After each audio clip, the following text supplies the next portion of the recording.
ще разсеем напрежението от надвисналата на талантите опасност, като ви покажем един интересен рекурс на гения Марин! Освен мултимилионер, виден женкар, брилянтен певец и собственик на най-скъпо застрахования зъб на света, Марин е и таен агент от разузнавателните служби, което ще разберете сега. Вижте ексклюзивните кадри, заради които могат да ни тикнат в панделата за държавна измяна.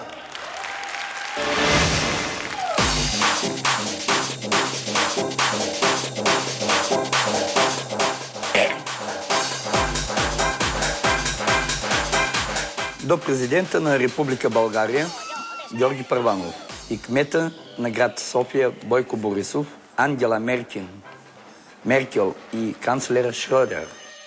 След казармата една година останах като цивилен майстор към ГУСВ-то, Главно управление строителни войски, Главно управление строго секретно, ВВС свързочни и свързочни материали. Не съм ченге и нямам намерение да бъда, аз съм военен агент към ГУСВ-то.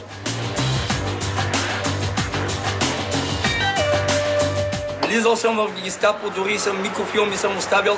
В Америка ме знаят принц Чарлз. Иначе съм Марин Кръстев Добрев. ВОЗ 178 строителни войски. Известен съм в Република България като гига мега айдол звезда. Подписа да спръжна. Това ми е дубайският подпис. Първият в Германия, това е сегашният. Последното са все. Аз съм петролен магнат. Получих подарък от емирството на Сирия, 2 петролни кладеница и една маслинена алея. В Сирия, град Тартус. Също така съм собственик на радио Веселина.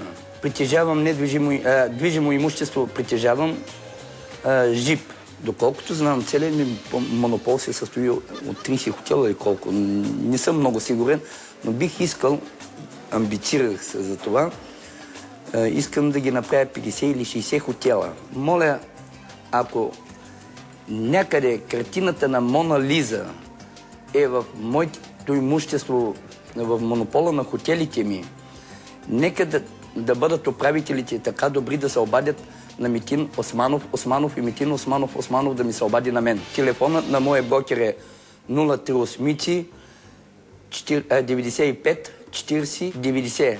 Реших да я подаря тая картина на редактора Коцето. Притежавам трилиони. Отделно е 188 милиарда. Отделно. Това беше наша тайна. Не искахме да назнаят много хора, защото знаете какво става за пари, нали?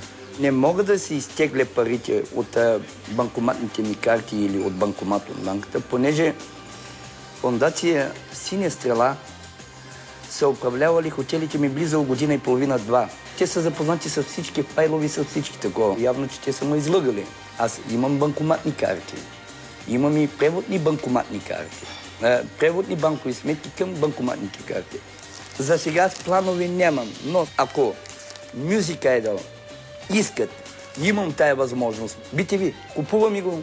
Само да ни кажат, да ни дадат банковата сметка, преводната, при брокера ми, на Митин Османов, да я оставят и да кажат сумата, която ще я купим. От вас зависи, не от мен. От техника не разбирам. Аз разбирам, това ми е в кръвта песните, да пея.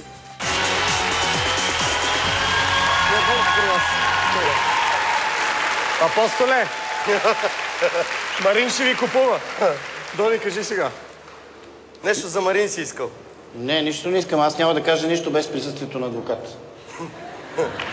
След този материал, да. Да, и аз. Трябва да ви кажем някои неща, уважаеми зрители. Уважаеми дами и господа, Марин, освен да купи BTV, има още много неразкрити заложби. Вече има и радио Веселина, не знам. Той е собственик на радио Веселина, разбира се. Да. Чап-чап. Ще ги да мога. Той има още много заложби. Сега ще купи BTV, само банкова сметка трябва да му предадат. А на нас ще преведе вече 2 милиарда. На нас вече ни преведе 2 милиарда, така че...